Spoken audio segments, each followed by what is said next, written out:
terima kasih juga kepada Harian Surya yang telah merelay di channel YouTube Harian Surya. Terima kasih pada para peserta yang sudah meluangkan waktunya untuk mengikuti kelas diskusi pada hari ini. Kelas diskusi Akademi Ability mengusung tema mempersiapkan dan merancang masa depan anak berkebutuhan khusus. Beliau adalah psikolog di layanan psikologi bijaksana. Beliau juga merupakan wakil ketua Yayasan Advokasi dan Sadar Autisme ASA Surabaya. Beliau juga merupakan anggota JKSI Jaringan Kewirausahaan Sosial Indonesia. Di sini saya Abdillah Irsyadi Dedat atau bisa dipanggil Iris bertugas menjadi moderator yang akan memandu jalan kelas diskusi akademi pada sore hari ini. Selanjutnya, saya akan menjelaskan dengan singkat overview Yayasan Peduli Kasih ABK. Yayasan Peduli Kasih ABK berdiri sejak tanggal 4 April 2012 dengan tujuan mendukung partisipasi aktif ABK melalui peran orang tua dan masyarakat. Yayasan Peduli Kasih ABK selalu melibatkan orang tua selain membantu ABK-nya sendiri. Jadi Yayasan Peduli Kasih ABK memang bukan tempat terapi ABK maupun bukan sekolah. Kegiatan yayasan selama ini terbagi menjadi dua, yaitu di dalam shelter dan di luar shelter. Namun karena COVID, kegiatan saat ini terbagi menjadi online dan offline. Seperti dalam slide, ini kegiatan yang dilakukan yayasan adalah sebagai bentuk pemberdayaan ABK dan orang tuanya, serta mengenalkan pada masyarakat agar terbentuk masyarakat yang ramah ABK. Tempat berkegiatan di Manyar Sabrangan 1A Surabaya dan Manggis Tengah 4T58 Pondok Candrawaro Sidoarjo, atau bisa dilihat di website www.ypedulikasiabk.org atau bisa melalui Instagram yayasan yaitu @ypedulikasiabk. Selanjutnya saya persilahkan Bu Dr. Sawitri selaku Ketua Yayasan memberikan sambutan. Silakan Bu. Ya, terima kasih Mas Iris. Ini ini kita sementara kita berada di kafe nih karena tiba-tiba internet di shelter mati. Ya, langsung cari tempat lain, tapi alhamdulillah ada. Jadi ini ya, jadi memang sudah disampaikan oleh Mas Iris tadi bahwa Yayasan Peduli Kasih ABK ini bergerak di bagaimana ABK itu orang tua bisa menerima, kemudian bisa mengetahui kebutuhannya apa dan bisa mencari kekuatan dari anak itu. Ya, kekuatan sampai jadi potensi seperti itu. Jadi terima kasih Mas Iris. Jadi ini ada ABK yang bisa menulis. Ini kita kita tingkatkan potensinya menjadi sebuah buku. Jadi buku karangan Andre Isyati dan Bu Siti Fatima. Silakan kalau mau pesan, harga bukunya 80.000 di luar ongkos kirim dan juga sebagai donasi. Pesannya di mana? Pesan di flyer yang ada tadi itu sama. Terus kemudian kalau donasi pun silakan karena kegiatan yayasan memang diupayakan gratis ya. Jadi memang kami bertujuan untuk membantu para orang tua dimanapun berada, ya termasuk dengan online ini. Meskipun tetap ada offline, karena memang tidak semua orang tua bisa mengakses. Namun karena COVID kami akhirnya terbatas, ya hanya sedikit tapi tetap seperti itu. Dan akhirnya mereka karya-karya ABK itu akan dipamerkan insya Allah akhir bulan ini atau awal Maret lah, insya Allah kami akan mengadakannya. Ya, sudah Mas Iris silakan lanjutkan.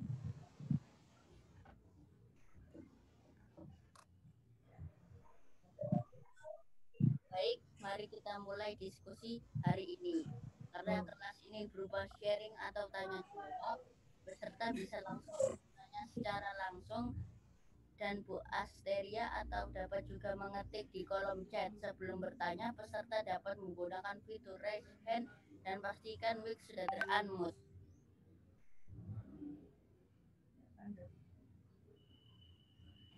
Lanjut saya. Oh, Kamu tanya langsung. Selamat sore Bu Asteria. Selamat sore Mas Iris. Apa kabarnya? Alhamdulillah baik. Mas Iris gimana? Alhamdulillah baik. Alhamdulillah. Bu, saya ingin bertanya. Iya. Apakah kita sebagai ABK berhak punya masa depan yang cerah? Iya dong. Setiap orang diberikan sama Tuhan, sama Allah itu ketika lahir di dunia pasti dengan kelebihan-kelebihannya. Walaupun semua orang juga punya keterbatasan, ada kekurangan-kekurangannya. Tapi kalau kita sudah berusaha, kekurangan-kekurangan itu nggak apa-apa, kita perbaiki, kita berusaha. Misalnya, Bu, saya ini kalau baca itu kok kayaknya susah ya. Kalau baca itu belajarnya harus berulang-ulang. Nggak apa-apa, kita belajar terus. Tapi jangan lupa mengembangkan potensi-potensi yang lain. Potensinya apa aja? Misalnya hal-hal yang memang disukai. Kalau Iris sukanya apa Iris? Hobinya apa Iris? Membaca, Membaca, terus? menggambar. Menggambar. Nah, dari hobi-hobinya itu bisa dikembangkan Iris. Misalnya dari senang menggambar, Iris bisa bikin mungkin kartu ucapan, Iris mungkin bisa bikin gambar-gambar yang bisa dibuat stiker atau lain-lainnya. Jadi semua orang sama Allah diciptakan pasti dikasih juga kelebihan masing-masing. Gitu Mas Iris. Terima kasih Bu. Sama. Ada. Oke. Bu, saya ingin bertanya lagi. Boleh. Bagaimana dengan peran orang tua dalam mempersiapkan dan merencanakan masa depan Anda? Oke, kalau perannya orang tua pasti sangat berperan penting buat anak-anaknya. Nah, untuk mempersiapkan masa depan anak, itu orang tua itu luar biasa. Insya Allah semua orang tua itu sama Allah ketika Allah sudah percaya nih, Tuhan sudah percaya. Wah, Bapak Ibu saya titipkan anak-anak apapun kondisinya. Insya Allah Tuhan juga sudah membekali setiap orang tua dengan kemampuan untuk bisa membimbing anak-anaknya. Penting banget peran orang tua. Satu, orang tua dari kecil sudah bisa memetakan kondisi anak-anaknya. Jadi dilihat, oh anakku ini kelebihannya apa ya? Terus keterbatasan yang harus dibantu apa ya? Disitulah peran utama orang tua. Nah, setelah itu kalau orang tua sudah tahu nih kekurangan-kekurangan dan kelebihan anaknya, tugas berikutnya bagaimana orang tua membantu supaya kekurangan atau keterbatasan anak-anaknya itu jauh lebih baik dan kelebihan anak-anaknya dikembangkan supaya anak-anaknya itu nanti bisa tumbuh dan berkembang dengan optimal. Gitu. Terima kasih Bu. Iya, Mas Iris. Belum. Saya ingin bertanya lagi, boleh? Boleh. Bagaimana orang tua dapat mempersiapkan dan merencanakan masa depan ABK-nya kalau ternyata orang tua itu sendiri belum pernah mempersiapkan dan merencanakan masa depannya sendiri? Wow, iya. Ini pertanyaannya Mas Iris ini menarik sekali ya. Nah, kalau orang tua dulu belum mempersiapkan masa depannya sendiri, ya sekarang ketika sudah diberi anak, dipercaya sama Tuhan, diberi anak-anak yang hebat, anak-anak yang asik-asik, ya orang tua sekarang harus mau belajar untuk mempersiapkan masa depan anaknya. Kalau dulu belum gimana ya? Ya sekarang nggak ada kata terlambat. Kapanpun juga, begitu kita sekarang sudah tahu, saatnya orang tua mulai mempersiapkan masa depan anaknya. Mempersiapkannya dari mana? Satu yang jelas ketika anak-anak kita masih kecil, orang tua punya tugas untuk membimbing anak-anaknya dulu, ngajarin anak-anak tentang hal sehari-hari, memperbaiki dulu perilakunya, mengajarkan baca tulis dan sebagainya. Nah, kalau anak-anak itu sudah diajarkan hal-hal mendasarnya, bina dirinya, baru bisa sambil mengajarkan anak-anak keterampilan-keterampilan yang lainnya. Itu Bu, saya ingin bertanya lagi boleh? boleh. Bu, Iya, mengapa itu anak-anak ABK harus dipersiapkan oleh masa depannya itu harus dipersiapkan oleh orang tuanya, kan dia bisa mempersiapkan diri dia sendiri masa depannya. iya, bener ya. Mas Iris bener banget tuh, Mas Iris. Betul. Jadi, anak-anak, walaupun anak-anak itu bisa mempersiapkan masa depannya, tapi orang tua punya kewajiban untuk membantu anak-anaknya agar anak-anaknya nanti ketika anak-anak ini sekarang kan anak-anak berkebutuhan khusus ataupun semua anak-anak ya ketika kecil masih jadi anak-anak, tapi nanti beberapa tahun lagi akan tumbuh menjadi individu dewasa, menjadi orang dewasa. Sehingga kalau orang tua kita sudah dewasa, kita sudah dewasa nih, kita sudah besar. Kira-kira orang tua kita tambah tua nggak, Mas Iris? Bertambah tua kan? Nah, orang tua bertambah tua. Kalau dulu masih kecil, mungkin orang tua bisa masakin tiap hari. Orang tua bisa melakukan hal-hal untuk membantu anak-anaknya. Tapi kalau kita sudah dewasa, orang tua kita sudah menua, maka orang tua kita sudah juga semakin melemah. Nah, nanti pun orang tua kita kelak juga mungkin kita akan sendiri tanpa orang tua. Jadi dari sekarang harus dipersiapkan, semuanya dipersiapkan. Dipersiapkan kemampuan bina diri itu yang paling utama.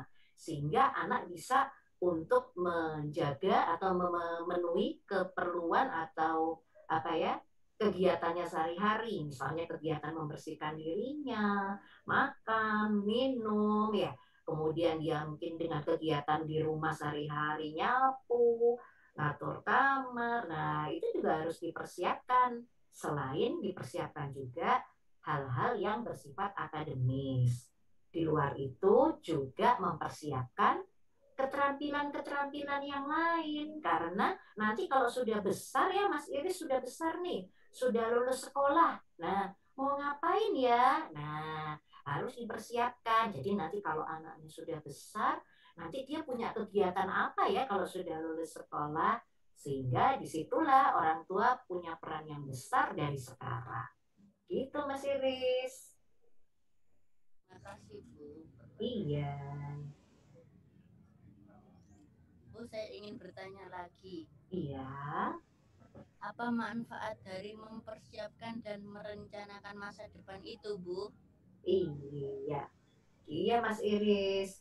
Jadi kalau orang tua sudah mempersiapkan jauh-jauh hari tentang masa depan anaknya, tentu saja nanti orang tua ketika anaknya sudah dewasa dan orang tua sudah tua, enak gitu lihat anaknya sudah bisa lebih mandiri. Misalnya sudah bisa membantu kegiatan rumah tangga, ngurus rumah. Kalau dulu harus mungkin ibu yang masak, ibu yang nyapu gitu ya, ibu yang ngepel, jemur baju. Nah, tapi ketika sudah dewasa, ibu sudah tua, anak-anak yang melakukannya. Sehingga itu perlunya satu, jadi harus dipersiapkan untuk bina dirinya. Kedua, pentingnya lagi, ketika anak-anak sudah dewasa, baik semua individu yang berkebutuhan khusus atau tidak, nanti mereka menjadi orang dewasa harus punya sesuatu yang dilakukan. Jadi nggak nganggur, punya aktivitas. Ketika seseorang punya kegiatan, pasti hidupnya jadi menyenangkan. Ya, insya Allah lebih menyenangkan. Mau nanya Mas Iris nih, Mas Iris, Mas Iris kalau sekarang disuruh diem di rumah, tidak melakukan apa-apa, tidak belajar, tidak membaca, tidak menggambar, cuma diem aja, makan, tidur, diem nganggur. Suka nggak Mas Iris? Ya nggak suka. Nah, nggak suka kan? Sama. Jadi, orang tua punya tugas mempersiapkan anak-anaknya nanti ketika tumbuh dewasa, anak-anak punya kegiatan. Kegiatan-kegiatan yang berarti. Misalnya, dari kecil suka gambar kayak Mas Iris nih. Diajarin apa aja ya yang bisa dilakukan dengan kegiatan apa suka gambarnya Mas Iris. Oh, ternyata nanti Mas Iris bisa belajar komputer, bisa belajar ternyata bikin kartun, bisa belajar bikin komik. Nah, nanti kalau Mas Iris sudah dewasa, nah Mas Iris punya kegiatan-kegiatan positif, kegiatan-kegiatan yang asik. Wah, aku hari ini mau bikin komik ah. Aku hari ini mau gambar buat bikin sarung bantal ada gambar-gambarnya, Iris ah yang gambar. Nah, keterampilan-keterampilannya itu Mas Iris kalau sudah besar, satu, anak-anak akan punya kegiatan. Jadi anak-anak nggak nganggur kalau udah dewasa. Kedua, alhamdulillah kalau kegiatan itu nanti bisa menghasilkan apa penghasilan untuk anak-anak tersebut sehingga ketika tumbuh besar anak-anak siapapun dia walaupun anak-anak berkebutuhan khusus mereka tetap bisa mengisi kegiatan individu ya kalau udah besar nggak jadi anak-anak ya jadi individu berkebutuhan khusus yang sudah dewasa sudah selesai sekolah tetap punya kegiatan-kegiatan yang berarti yang menyenangkan gitu Mas.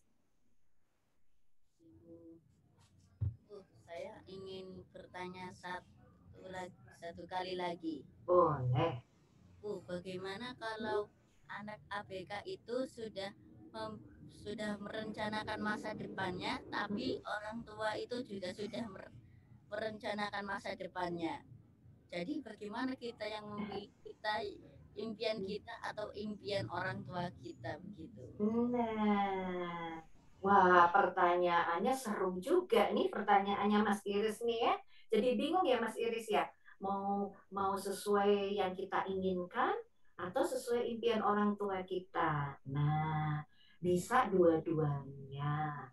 Caranya anak-anak dan orang tua itu harus ngobrol, harus sering ngobrol, harus sering berkomunikasi, diskusi.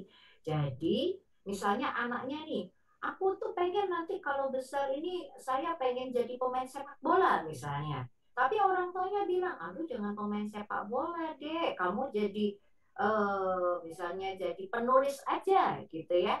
Nah, ketika ada yang nggak sama ini, justru disitulah orang tua dan anak bisa ngobrol. Ngobrolnya misalnya nggak cuma orang tua sama anak, bisa kita juga ngobrol sama yang ngajarin kita, misalnya guru-guru kita, pendidik kita, supaya bisa diskusi nih. Oh, ternyata Mas Iris nih punya kelebihan di menggambar. Mas Iris punya suka baca dan punya cita-cita itu nanti kalau besar Mas Iris itu jadi penulis komik terkenal misalnya gitu.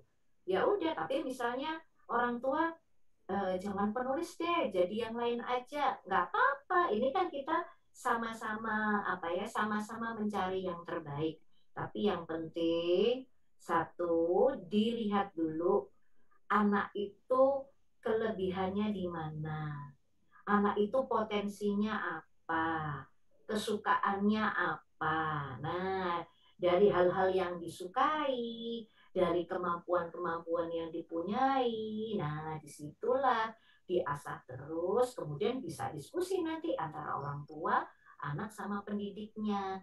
Kira-kira nanti mau diarahkan kemana untuk mempersiapkan masa depan anaknya. Anak boleh loh ngobrol sama orang tuanya. Misalnya Mas Iris ada hal yang kurang sepaham dengan ayah dan bunda, nggak apa-apa ngobrol. Asal satu, kalau ngobrol sama ayah dan bunda, satu, pastikan cara bicara kita juga baik, sopan gitu ya, nggak sambil teriak-teriak, aku pokoknya mau ini. Nah, nggak begitu, tapi ngobrol yang sopan, ngobrol dengan cara yang baik kalau kita tidak setuju atau tidak sependapat sama orang tua kita. Gitu Mas Iris. Terima kasih Bu. Sama-sama. Saya ingin bertanya lagi. Iya.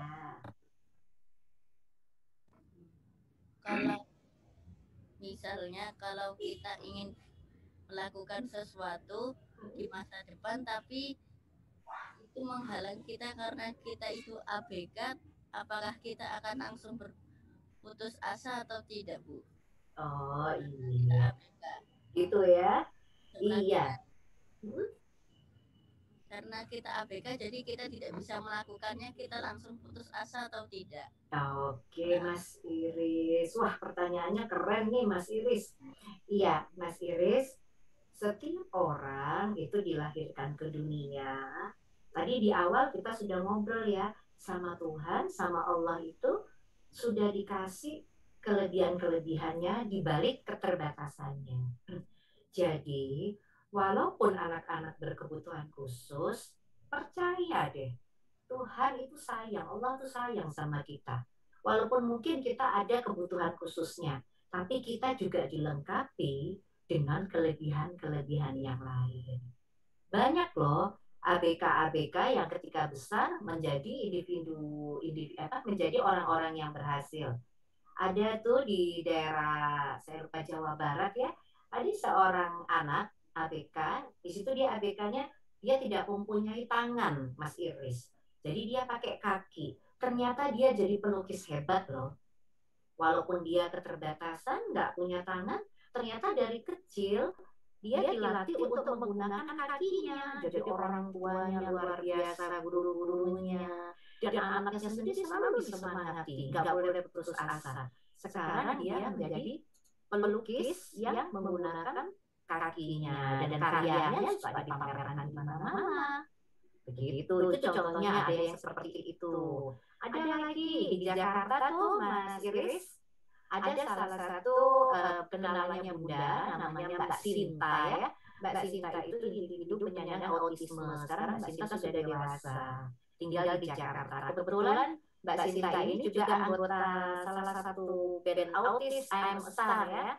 Mbak Sinta itu walaupun dengan keterbatasannya autis, ternyata punya kelebihan di musik.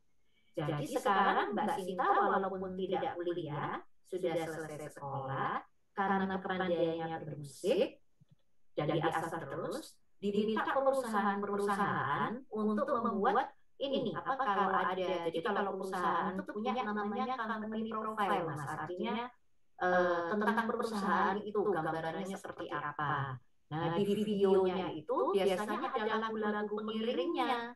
Nah, lagu-lagu iklan juga ya, oh ya Mas ya, kalau ada iklan-iklan di TV, itu kan kadang-kadang misalnya ada ikan apa, ada ikan permen coklat, itu kan ada musiknya ya, ada lagu-lagunya. Nah, Mbak Sinta itu sekarang dipercaya untuk mengerjakan lagu-lagu buat iklan atau lagu-lagu buat company profile dan sebagainya. Artinya nggak boleh patah semangat, walaupun berkebutuhan khusus, percaya Tuhan Allah itu sudah memberikan kita juga kelebihan masing-masing.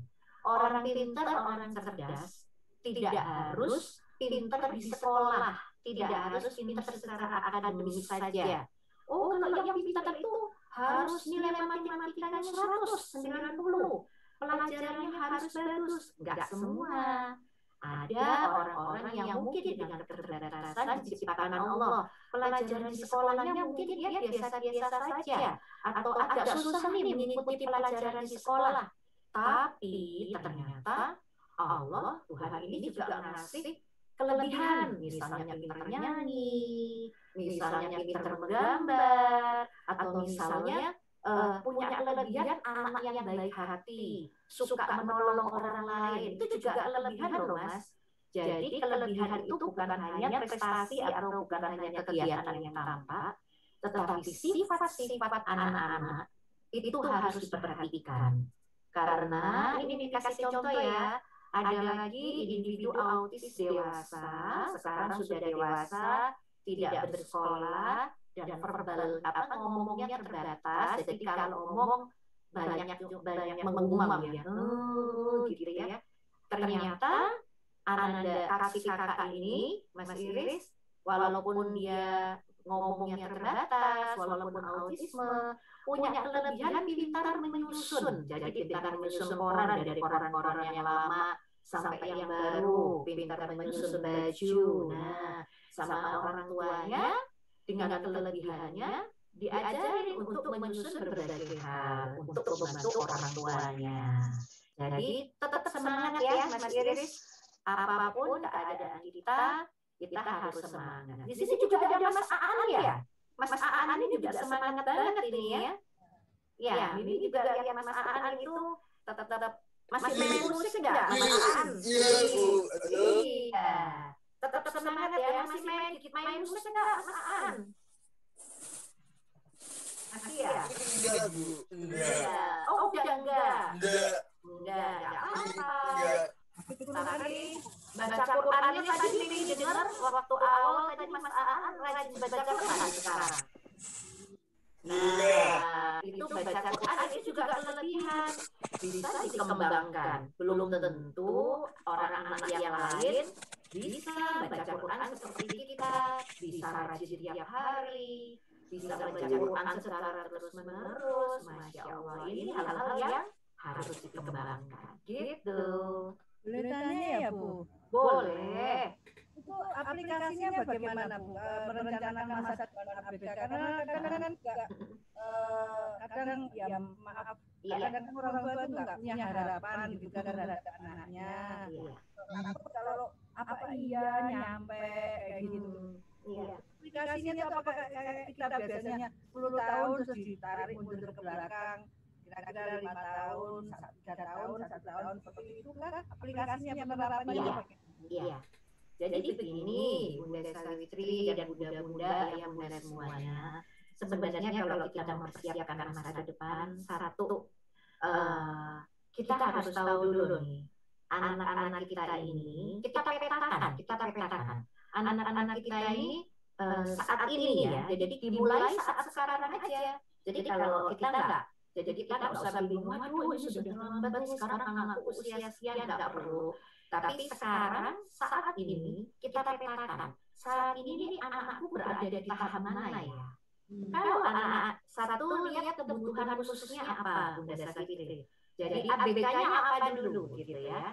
Kedua, kita lihat kebutuhan saat ini apa dulu.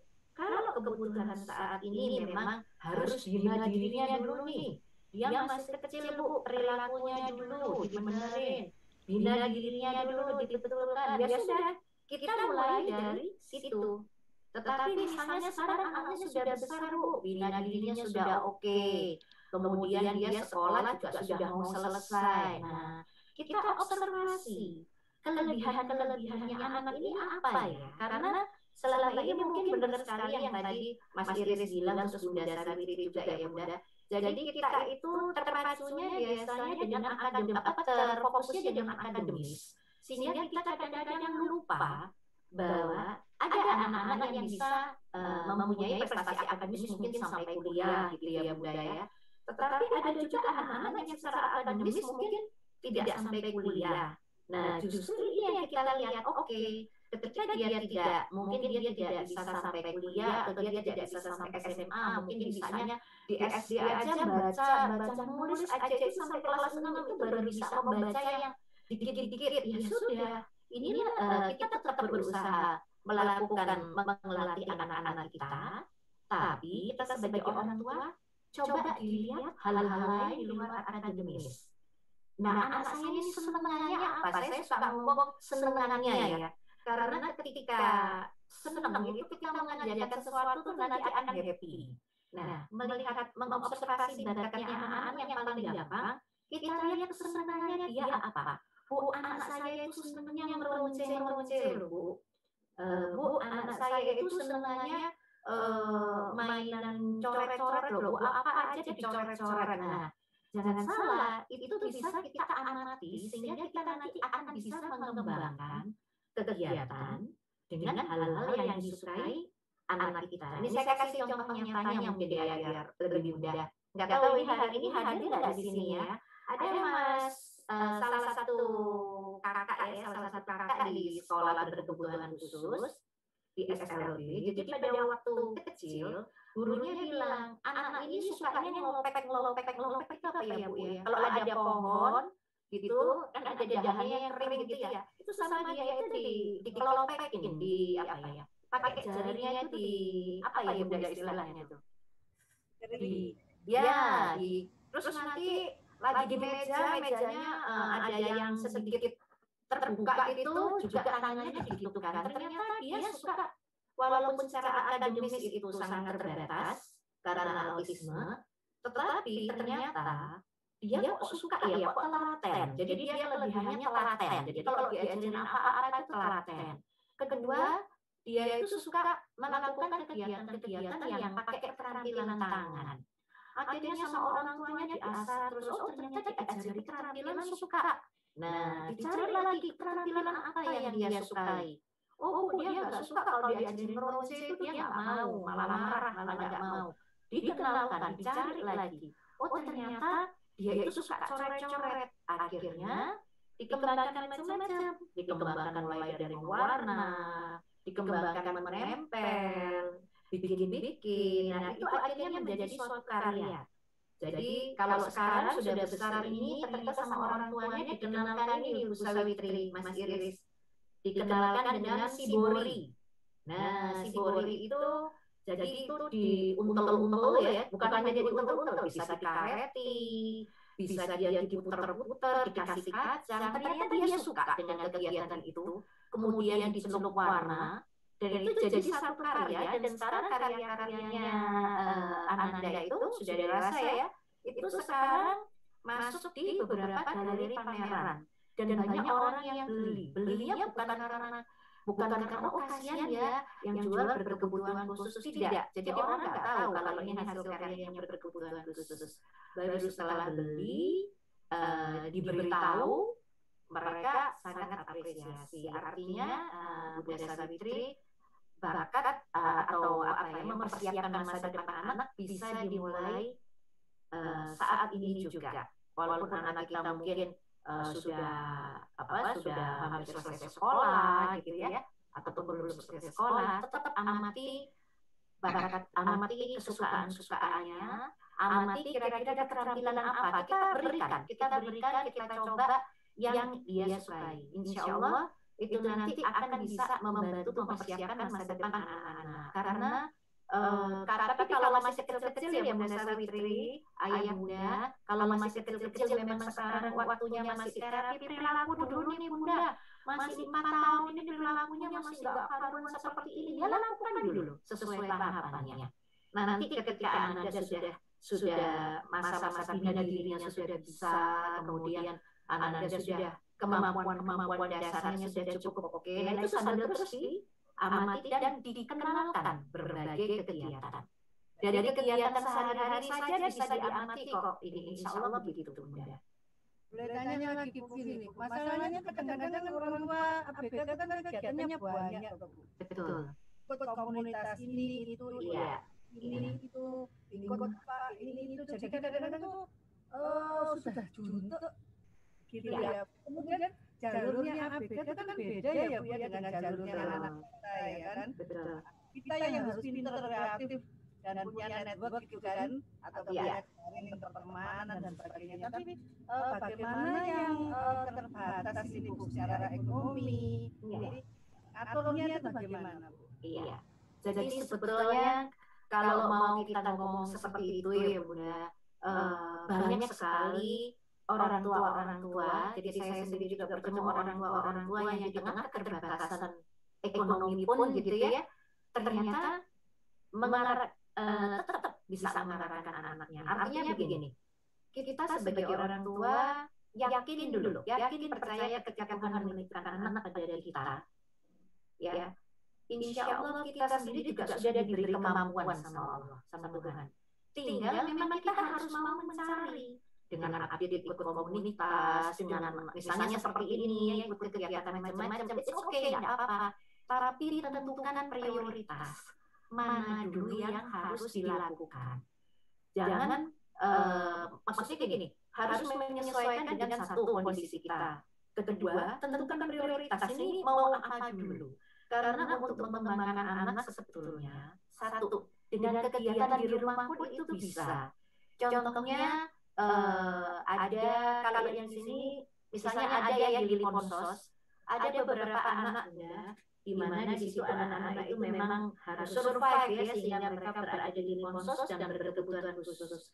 Ternyata di sana mereka diajari beberapa keterampilan yang menarik.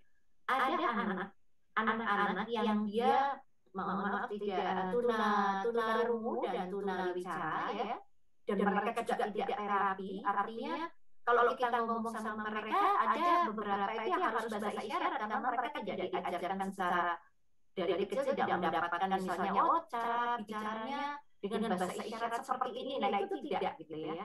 Nah itu secara ternyata setelah mereka dikenalkan gimana seperti apa, ternyata mereka punya bakat untuk melihat pemandangan yang bagus. Akhirnya dikenalkan dengan foto dulu melalui HP. Ternyata suka moto-moto, awalnya moto dahan, moto bunga, moto macam-macam. Akhirnya itu bisa dikembangkan. Itu maksudnya contoh-contohnya ya, Bunda, apapun bisa. Nah kalau orang tua yang tidak mampu seperti apa? Ada beberapa. Setiap orang saya yakin punya cara tersendiri untuk bisa membimbing anaknya, apapun keterbatasannya. Satu, misalnya di Yayasan Publikasi ini kan juga ada pengembangan untuk orang tua. Kalau saya lihat dari IG sama Facebook juga ya, sering ngikutin gitu ya Bu Sawitri ya, itu bisa satu digunakan. Kedua, sesuai aja dengan kemampuan kita. Artinya ketika kita di rumah nih, mengembangkan itu harus ikutin anak-anak kita les ini, les itu, nggak harus. Tapi di rumah saja. Ini contoh ada seorang anak yang orang tuanya itu jual sepatu, bikin sepatu. Anak ini berkebutuhan khusus dan dia sudah tidak sekolah, dia di rumah. Orang tuanya nggak bisa keluar-keluar bebas gitu ya. Akhirnya diajari bantu orang tuanya membuat sepatu. Dan ternyata si anak ini punya kemampuan di tengah keterbatasannya. Dia ketika diajari misalnya untuk membantu membuat sepatu, menyusun sepatunya di rak-rak setelah dibikin oleh orang tuanya, ini bisa Bu Sawitri. Nah, ternyata dari sini pun itu juga bisa menjadi kegiatan atau menjadi di mana anak itu juga bisa punya keterampilan. Jadi keterampilan itu nggak harus yang harus yang bisa menggambar, menulis dan sebagainya. Tapi untuk anak-anak yang terbatas, anak-anak yang mungkin tidak nonverbal, kemudian mungkin untuk keahlian keterampilan juga terbatas, yang memang kita sebagai orang tua harus nyari. Itu dengan kegiatan sehari-hari, insya Allah bisa, Bu Sawitri. Tinggal persoalannya satu, mau atau tidak mau untuk terus berusaha. Karena saya yakin pasti tidak mudah gitu ya, tidak mudah. Saya bisa membayangkan karena saya sering dicurhatin dan sering ngobrol sama para orang tua juga. Bu, saya nggak bisa, Bu, saya single parent, sedangkan saya harus kerja, anak saya seperti ini di rumah sama eyangnya. Nah, dengan hal seperti itu, ya sudah, akhirnya kita bantu untuk ngobrol, dibantu untuk diskusi. Dengan sering diskusi itu bisa membantu orang tuanya. Coba sih Bu, kalau itu di rumah biar bantu eyangnya. Ternyata bisa bantu motong-motong kalau di rumah, bisa bantu membersihkan ruangan. Nah, hal-hal kecil seperti itu nanti bisa diarahkan Bu, bisa diarahkan akhirnya jadi bantu buat masakan. belajar bikin kue. Yang nggak bisa bikin kue, ternyata belajar ngadain itu apa ya Bu? Nempatin kue, dan habis ditempatin kue di tempatnya itu untuk dijual. Dia mendapatkan jasa dari kemampuannya dia untuk menempati atau ngepakin kue itu. Begitu Bu Savitri, insya Allah bisa. Terus kita semangat apapun keadaan kita, ketika Allah mempercayakan, Tuhan mempercayakan anak-anak pada kita, insya Allah kita juga diberikan kemudahan-kemudahan untuk bisa membimbing mereka. Gitu Bunda. Mas Iris.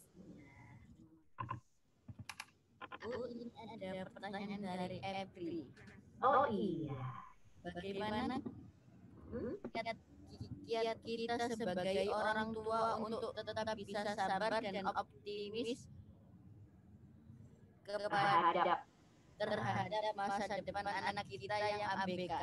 Iya. Ini Ibu apa Bapak April, Saudara April ya. Iya. Ayah bunda sekalian, kita ini semua namanya orang tua ya, walaupun punya anak berkebutuhan khusus dan tidak berkebutuhan khusus, ini sama Tuhan itu ketika kita dititipi, itu orang tua itu juga diberikan diberikan berbagai perangkat untuk bisa membimbing anak-anaknya.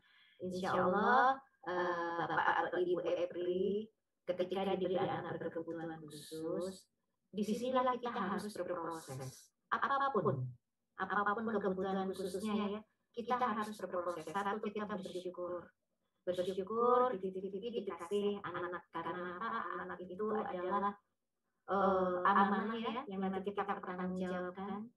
Dan justru dari anak-anak berkebutuhan khusus ini, dari mereka mungkin Bu, anak saya nggak bisa baca, anak saya nggak bisa nulis, anak saya nggak bisa ngomong, nggak bisa verbal.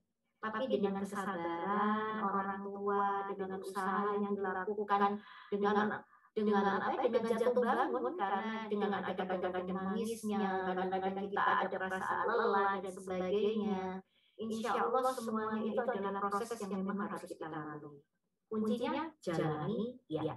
Kita jalani, kita terus berusaha yang terbaik. Ketika kita lelah, kita kan ada ya kadang-kadang saat ini gimana sih, kok gini kita capek, kita lelah. Nah, di situ adalah saatnya kita juga butuh istirahat. Artinya istirahatnya gimana? Mungkin bisa gantian dengan pasangan kita. Kalau kita misalnya di pulang kerja capek melihat anak diajarin nggak paham-paham, nah itu kadang-kadang ada sebagian orang tua yang gemes gitu ya. Aduh gimana nih, jadi keluarnya malah marah-marah gitu. Bu, ini gimana? Ya inilah proses kita sebagai orang tua. Makanya kenapa menjadi orang tua itu tidak mudah, kenapa pahalanya besar ya karena ini gitu. Mau berkebutuhan khusus dan tidak berkebutuhan khusus itu pasti ada ceritanya masing-masing.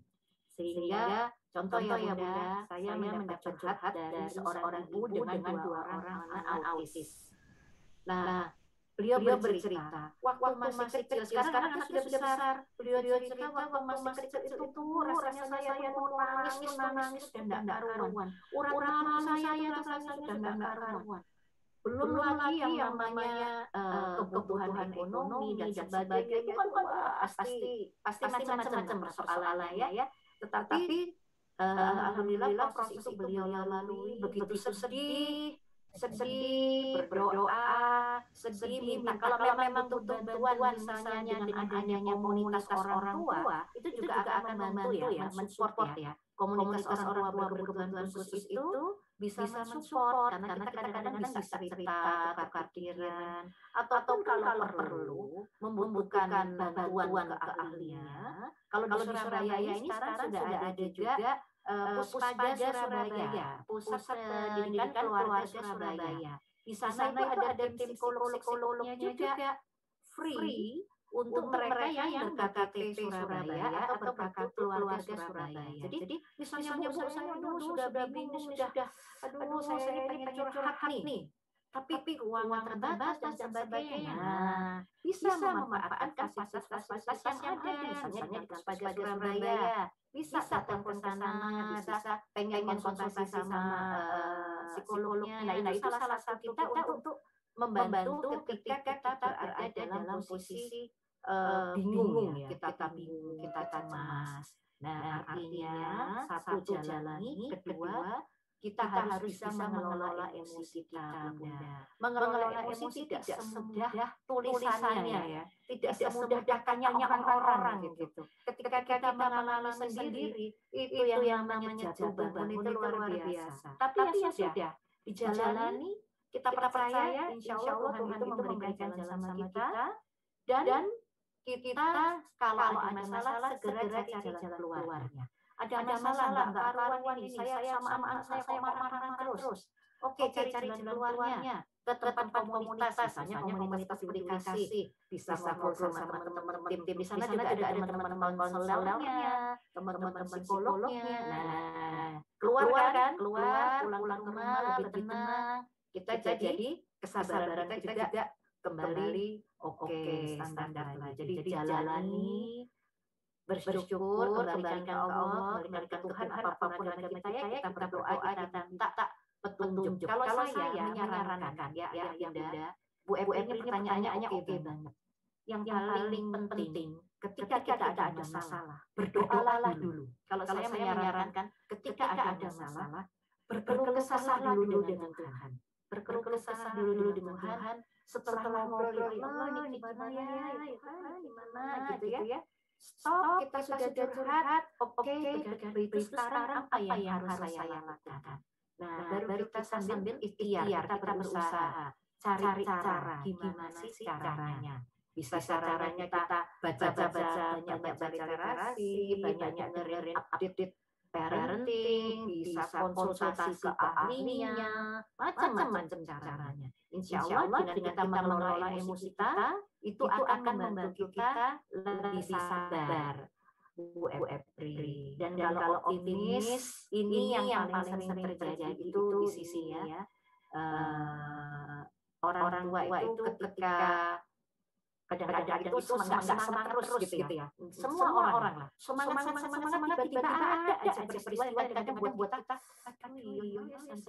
nah ada namanya saat yang mungkin membuat kita jadi cemas, kita mikir nanti masa depannya gimana, nanti kalau saya sudah tua, saya sudah nggak ada anak saya seperti apa. Itu adalah hal yang wajar, nggak apa-apa. Jadi justru ketika kita sedang tidak sabar, cooling down, saat kita mengelola emosi kita juga. Begitu kita mulai pesimisnya datang, ya sudah pesimis, tapi nggak boleh lama-lama. Segera kita cari hal-hal yang membuat kita lebih optimis. Caranya gimana? Caranya satu, baca literasi yang oke. Kita bisa buka kalau zaman sekarang ya, banyak sekali informasi, nggak cuma dari televisi, kita bisa buka YouTube, kita buka Google, buka Instagram, kita bisa browsing, kita bisa cari cerita anak-anak berkebutuhan khusus, individu berkebutuhan khusus, dewasa yang sudah berhasil. Banyak sekali, baik di luar negeri maupun di Indonesia. Nah, hal-hal seperti ini, hal-hal positif seperti ini, itu nanti bisa jadi kayak booster. Jadi begitu kita pesimis wajar, kita punya perasaan pesimis sendiri. Nah, nggak boleh lama-lama, segera dinaikkan. Pesimisnya segera digantikan dengan dikasih hal-hal yang positif. Bisa dengan diskusi dengan teman-teman di edukasi, bisa dengan ngobrol sama orang tua yang punya anak kebutuhan khusus, bisa juga dengan kita buka, kita cari video-video atau cerita-cerita ternyata banyak anak-anak yang keadaannya seperti anak kita, bahkan mungkin tidak seperti anak kita ya, mungkin kemampuannya di bawah anak kita. Oh ternyata dia ketika dewasa bisa loh ya menjadi anak-anak yang berhasil. Nah, hal-hal positif seperti itu akan membantu kita untuk kembali positif, untuk berpikir positif untuk anak-anak kita.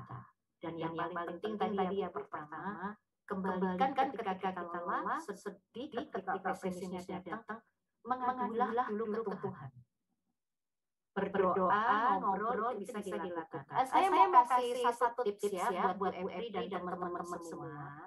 Ada salah satu ini cara untuk mengelola stres kita ya, untuk self healing. Jadi artinya gini, ketika kita orang tua mungkin kita lagi capek, sedih, mual, macam-macam ya yang berada di dalam diri kita, ada salah satu cara yang bisa dilakukan, yaitu dengan menulis. Jadi gini, ini saya selalu cerita sama teman-teman tentang self healing sederhana.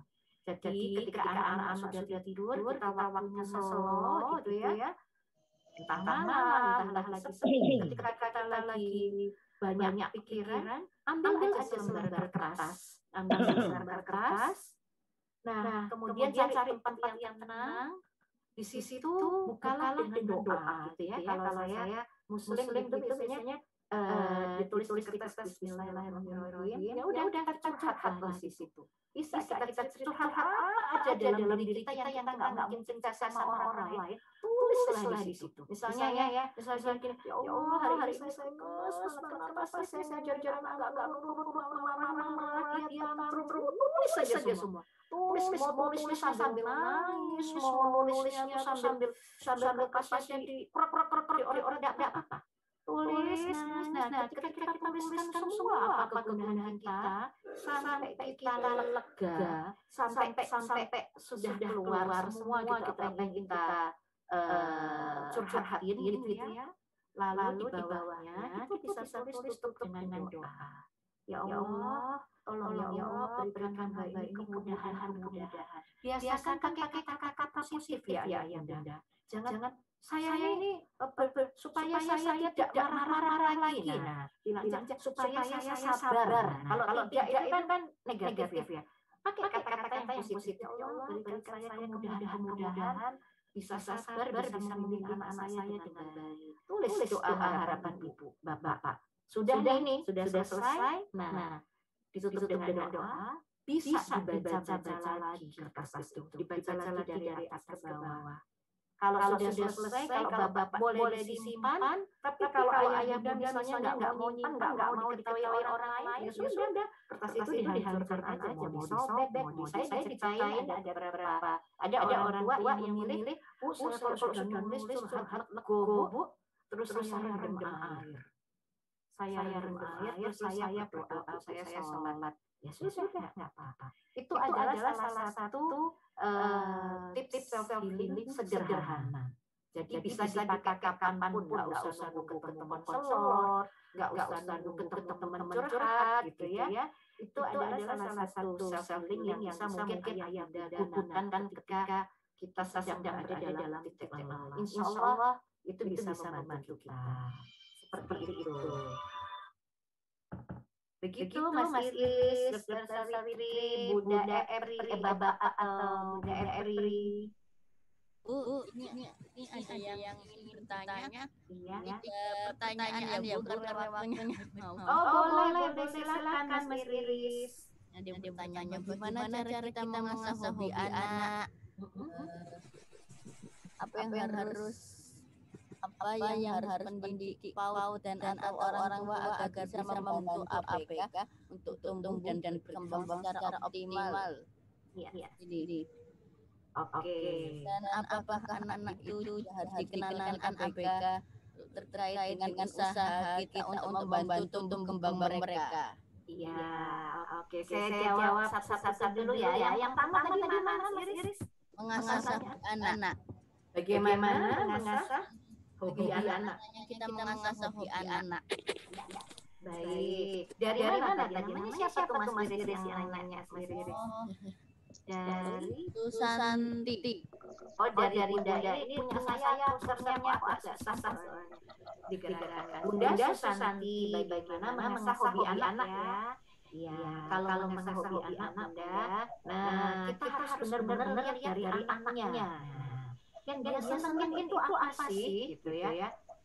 Anak-anak itu berkembang, tumbuh dan berkembang. Jadi jangan kaget hari ini kok anak senengnya itu seneng gambar, tapi habis itu nanti dia nggak suka lagi, dia pindah lagi hobinya apa? Nggak apa-apa, tapi kita amati terus dan kita kenalkan berbagai kegiatan yang dia senangi. Karena dari situ nanti kita bisa lihat, kita bisa mengarahkan. Jadi misalnya hobinya menggambar gitu ya. Satu, kita lihat kemampuan anak-anak kita yang disesuaikan dengan hobinya. Ketika kita lihat dia punya hobi seperti itu, mengembangkannya bisa macam-macam. Satu, memberi kesempatan dia di rumah melakukan hobinya. Kedua, kalau misalnya muda bisa cari-cari komunitas yang bisa mendukung hobinya Ananda, dia bisa ikutkan komunitas tersebut. Contohnya, ternyata ada komunitas untuk menggambar buat anak-anak. Nggak ada salahnya kita ikutkan komunitas untuk mengasah kemampuan Ananda. Yang ketiga, carilah jaringan, carilah networking atau jaringan yang bisa mengembangkan karya anak-anak Anda. Contohnya Bunda, ada salah satu siswa di suatu sekolah, dia itu tidak bisa menggambar, dia berkebutuhan khusus tidak bisa menggambar. Tetapi ternyata dia pintar mewarna.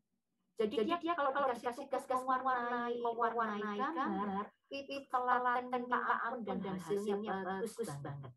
Nah, akhirnya orang tuanya diskusi sama guru, gimana ya Bu, pintar loh di sekolah gambar. Nah, orang tuanya ternyata dia membuat gambar sendiri, kemudian diwarna, anak itu disuruh mewarna. Nah, hasil gambarnya yang sudah diwarna Bu, itu ternyata orang tuanya, Masya Allah, orang tuanya sama pendidiknya keren ya. Jadi itu dijadikan ini Bu, dapat di-print, dijajakan kalau gelas muk itu ya. Muk itu ada gambarnya anak, ada gambar yang sudah diwarnai anak tadi.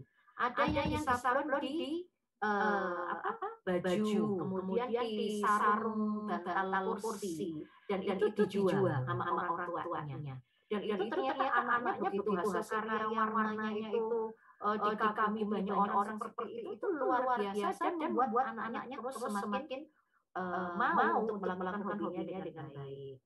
Nah, mungkin ada pertanyaan juga ya, Bu, gimana Bu untuk anak-anak mungkin yang verbal, yang mungkin terbatas kemampuannya. Tetap kita bisa cari, dikembangkan juga kesenangannya, hobinya. Contoh ada di Jawa Barat ada salah satu seorang ibu gitu ya, anaknya sampai usia waktu itu saya lupa 14 atau 15 tahun itu non-verbal, autisme. Ternyata anak itu suka menyusun. Nah, sama bundanya dikasih berbagai macam manik-manik, berbagai bentuk, lalu dirunci. Dan runciannya dia tidak bisa loh yang meruncit terus dikasih kaitin ikatan gelang atau dikasih diikat jadi tasbih. Nah, ibunya orang tuanya yang memutuskan untuk mengikatnya, jadi diikat jadi tasbih, jadi gelang dan sebagainya. Dan itu ternyata anak-anak itu melakukan kan, kalau autisme itu kan begitu dia suka kan melakukannya berulang-ulang ya. Dan dikembangkan akhirnya itu bisa menjadi keterampilan yang membuat dia happy dan bisa menghasilkan dari situ. Walaupun dia mempunyai keterbatasan seperti itu. Ada yang sukanya cuma nempel-nempel. Nah, hobinya anak saya itu nempel-nempel. Enggak apa-apa. Cari, ayah bunda cari mengembangkan hobinya apa yang nempel-nempel. Bisa magnet kulkas. Bisa cari lagi nanti pembatas buku. Jadi diberi macam-macam tugasnya dia tinggal milih, nempel, ditaruh di klik-kliknya. Sudah jadi pembatas buku. Orang tua lah yang mengembangkan nanti pembatas bukunya bisa dijual atau sebagainya. Jadi hobi anak-anak kita bisa dikembangkan melalui tiga hal tadi. Satu, petakan kemampuannya dan kesukaannya. Kedua, orang tua mengembangkan cari hal-hal atau komunitas atau apapun untuk bisa mengembangkan kemampuannya. Kalau bisa sendiri juga nggak apa-apa, diajari sendiri. Ketiga, cari networking, cari jaringan di mana orang tua bisa untuk mengenalkan hasil karya anaknya atau kemampuan anak. Insya Allah seperti itu. Selanjutnya yang mana, Mas Iris, nomor 2 yang mana? Pertanyaannya. Apa Mas. yang nomor 2 tadi Bagaimana Bu PAUD tadi Bu bisa mengembangkan tumbuh kembang anak secara anak-anaknya secara optimal. Oke.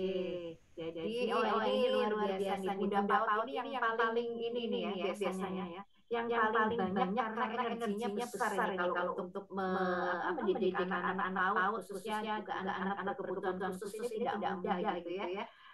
Baik dari Bunda Ireng Dwi Widodo. Bunda apa Bapak ini? Maaf dari ya dia. Oh Bapak. Bapak ini videonya lagi trouble dari BP PAUD dan Mas Surabaya yang ada jalan ke Putih. Oh iya, tidak apa-apa Pak Iren, maaf saya salah nih. Iya Pak Iren, jadi kalau untuk PAUD biasanya kalau anak-anak berkebutuhan khusus ketika di usia PAUD ini memang justru masih lebih banyak mengarah ke ini ya biasanya untuk bina dirinya, untuk perilakunya, untuk mengenalkan anak-anak kemampuan dasarnya ya, kemampuan motoriknya, mengembangkan nempel, menulis, ikutin garis dan sebagainya. Nah kalau memang masih di PAUD bisa dilakukan itu adalah satu kita bisa memetakan karena setiap anak ABK walaupun sama autisnya, sama misalnya sama autisnya atau sama ADHD-nya, mereka tetap mempunyai karakteristik masing-masing sehingga yang bisa dilakukan satu sebagai tim pendidik yang luar biasa ini teman-teman di PAUD itu petakan kemampuan anak-anak didik kita yang berkebutuhan khusus. Jadi dulu saya sering sharing sama teman-teman itu menarik sekali para guru-guru PAUD ini. Ternyata teman-teman ini punya buku khusus gitu ya. Jadi ada yang punya buku khusus, ada yang memang mencatat di gadgetnya.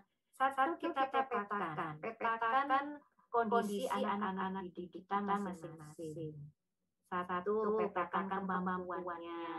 Anak ini misalnya, si A ini kalau di kelas ini masih muter aja. Tetapi si A ini kalau sudah dikasih nempel atau warna seneng. Nah ini kita petakan dulu. Petakan kemampuan anak-anak tersebut, kekurangannya apa, kelebihannya apa.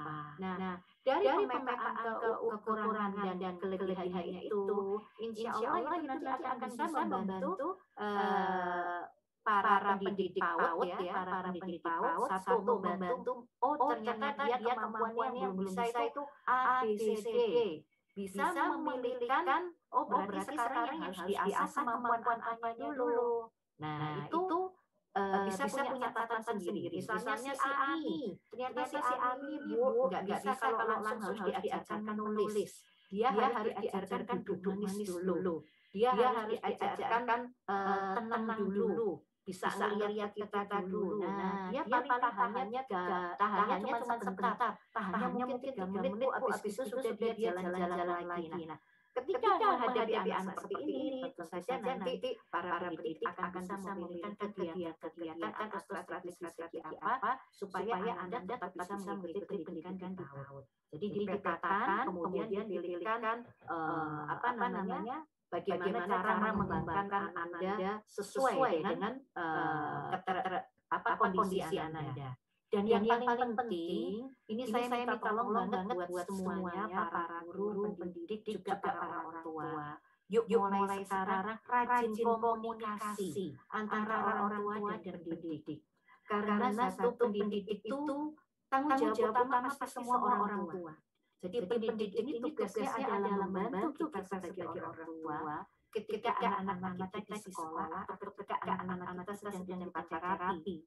Tetapi yang paling penting kita sebagai orang tua itu harus tahu perkembangan anak-anak kita. Saya kerja di mana Bu? Gak apa-apa. Hari ini kan sudah ada WhatsApp, sudah ada HP ya. Walaupun bisa ke sekolah, misalnya sudah masuk ya, karena mungkin banyak dari rumah ya. Tetap usahakan kita ngobrol sama guru anak-anak kita, pendidik anak-anak kita. Nah, teman-teman pendidik, Pak Iren dan kawan-kawan, selalu usahakan kita punya catatan yang terdokumentasi tentang kondisi anak-anak kita. Jadi misalnya hari ini hari ini si Ani dia tantrum, tetapi dia ternyata tantrumnya cuma sebentar. Setelah dia libur, habis dia mau lagi bermain dengan teman-teman. Nah, nanti besok misalnya dia tantrum lagi. Nah, dari data kondisi anak di sekolah, ketika kita nanti bertemu dengan orang tua,